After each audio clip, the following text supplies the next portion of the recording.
மாட்டிறைச்சி விற்பனைக்கு கொண்டுவரப்பட்ட தடையை வரவேற்பதாகவும் இத்தனை ஆண்டுகளாக அதனை சட்டமாக்க யாருக்கும் தைரியம் இல்லை எனவும் இந்து முன்னணி நிறுவனர் ராமகோபாலன் தெரிவித்துள்ளார்.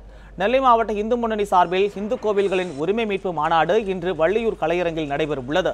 இந்த நிகழ்ச்சியில் பங்கேற்பதற்காக இந்து முன்னணி நிறுவன அமைப்பாளர் ராமகோபாலன் வள்ளூர் வந்தார். அப்போது செய்தியாளர்களிடம் பேசிய அவர், இந்துக்களுக்கு கிடைக்க வேண்டிய உரிமைகள் எல்லாம் கிடைக்க வேண்டும் என்றும் அதனை மீட்பதற்காக இந்த மாநாடு நடத்தப்படுவதாகவும் தெரிவித்தார். மாட்டிறைச்சிக்கு மத்திய அரசு கொண்டு வந்த தடை உத்தரவு நல்ல விஷயம் என்றும் அரசியல் சாசனத்தில் கால்நடைகளை பாதுகாக்க வேண்டும் எனவும் உள்ளது எனவும் குறிப்பிட்டார்.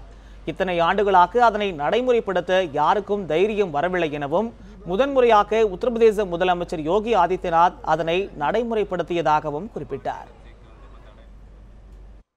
ரொம்ப அருமையான விஷயம், ரொம்ப லாங் பெண்டிங். எப்படின்னா அரசியல் சாஸ்திரத்திலே சொல்லியிருக்கு, இந்த கால்நடைகளை பாதுகாக்கணும். அது பசுவாக இருந்தாலும் எண்ணெயாக இருந்தாலும் அதை பாதுகாக்கிறது அவசியம்னு சொல்லி அரசியல் சாஸ்திரத்தில் இருக்குது. இத்தனை வருஷமாக அதை நடைமுறைப்படுத்துறதுக்கு தைரியம் யாருக்கும் வரல.